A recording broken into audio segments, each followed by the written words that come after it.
Initially reported in 1936 just outside Elkhorn, Wisconsin, the Beast of Bray Road is reported to be approximately 7 feet tall, weighing between 400 and 700 pounds, with brown-gray fur resembling that of a dog or a bear.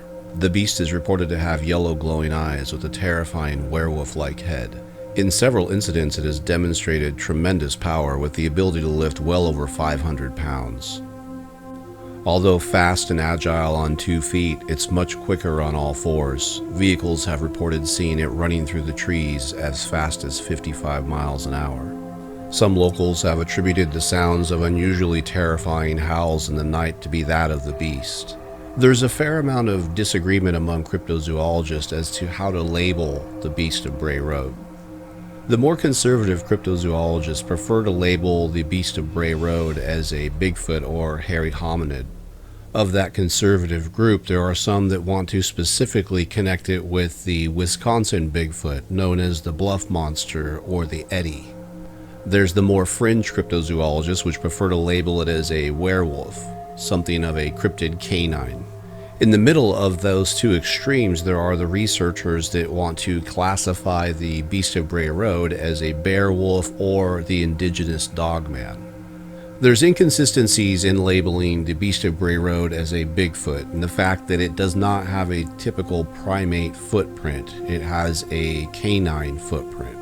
The difficulty in identifying the Beast of Bray Road as an official dogman encounter is that the Beast of Bray Road is thought to be exactly that, a beast versus a supernatural creature.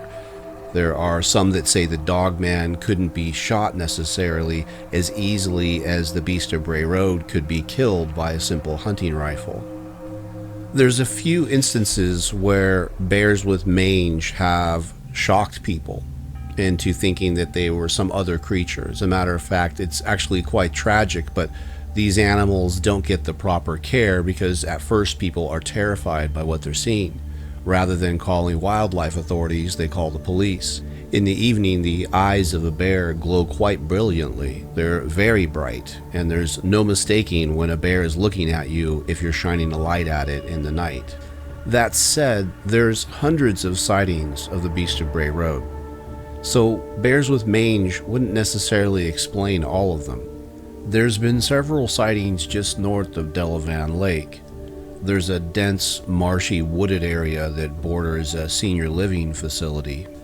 There was a couple of visitors to the area walking their dog just outside the fence of the senior living facility when they noticed on the opposite end of the compound there was some sort of a large creature. It appeared to be hunched over in the bushes and watching them. As the sun was starting to go down, they did get an uneasy feeling and decided to turn around. Once they had turned around, they noticed that the creature had rapidly moved along the fence and was coming close to their location. They picked up the pace and, fortunately for them, made it to a nearby parking lot where their vehicle was. They loaded up the vehicle and started to drive away. When they turned around, they noticed that this same creature with glowing yellow eyes was in the very spot where they had first started walking on the trail. So it had followed them all the way to the edge of the parking lot. It has been suggested that the Beast of Bray Road is attracted to either livestock or pets that you may have with you. So taking an animal for a walk, for example, could invite an encounter versus if you were simply walking on your own. Now, of course, most people are terrified to walk along Bray Road late at night all by themselves. But apparently, amplifying the chance of an encounter has to do with having some small creature along with you, such as a dog or possibly having livestock on your property. Let's take a look at Bray Road itself, as well as the surrounding region. It's important to understand how this beast can evade detection, hunt for prey, and navigate wildlife corridors that may exist in the surrounding countryside. Despite the creature being named after Bray Road itself is just under 4 miles. The surrounding countryside is primarily farmland. There's a few patches of thick forested area, but they're relatively small. The numerous sightings that have occurred along Bray Road have led many to believe that the creature is merely traveling across or along Bray Road, going from one destination to another. There's 4 lakes in the area surrounding Elkhorn and Delavan where the majority of the sightings have occurred.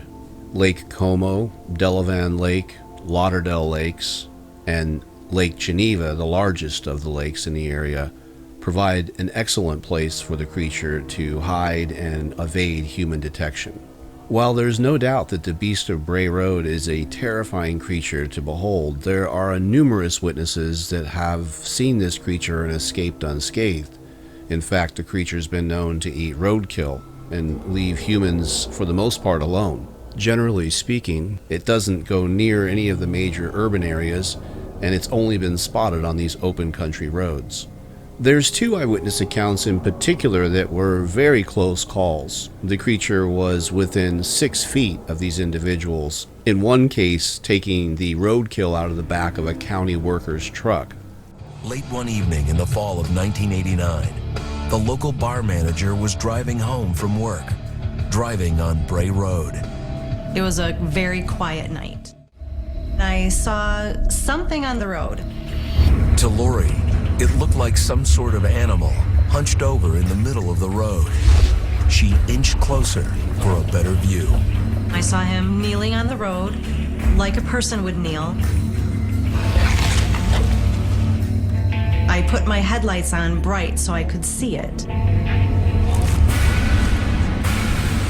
And that's what really made me realize it wasn't something normal. It was holding the roadkill like it had elbows, and it was kneeling like it had knees, like a human being. Hands, elbows, knees. And I'm looking at it and I can't believe that I'm actually seeing this thing that I've never seen before. I was very, very frightened because I thought I was looking at a half man, half wolf, a werewolf. His eyes were a glowing yellow. His eyes were actually glowing. It was frightening.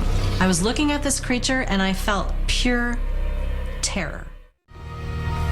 In 2006, local sanitation worker Steve Kruger had a run-in with a wolfman beast that made him question everything he ever thought about the supernatural. Back in 2006, I was contracted to pick up the dead deer carcasses along the roadways throughout the state. There was no precipitation. It was just a really nice, cool evening. I was driving and I came across a small deer carcass. It was a small 80-pound doe, so I threw down the tailgate, picked up the deer and tossed it into the back on top of the ATV ramp. And I hopped back into my cab, got the clipboard out and started filling out the paperwork. At first when the truck shook, I thought it was the wind.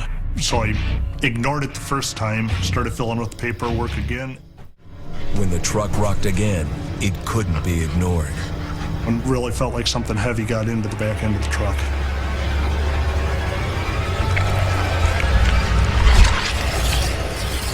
And that's where I saw the creature. The whole entire creature was about 7 feet tall, looked like basically a large wolf head on top of a bear's body.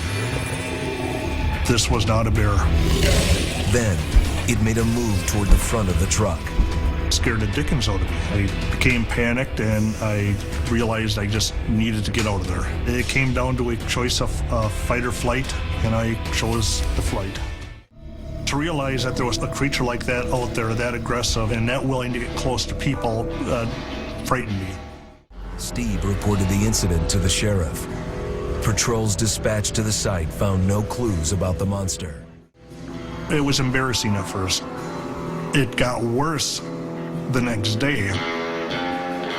News reports started coming out, and it became, over the next week, a complete circus.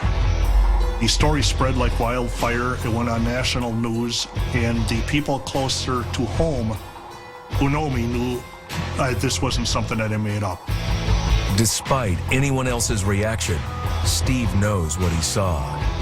The people that don't believe me, I tell them to go pound sand. I saw what I saw. If they don't believe me, it does not bother me one bit. The creature that I saw is real. It was there, it was real, it was a physical something that I could not recognize that took the deer out of the back into my truck. So what are your thoughts on the Beast of Bray Road? Do you think it's a dogman, a Bigfoot, a werewolf? Do you think it's a bear with mange wandering around the neighborhoods? Regardless of what we think it is, something's terrifying drivers on Bray Road.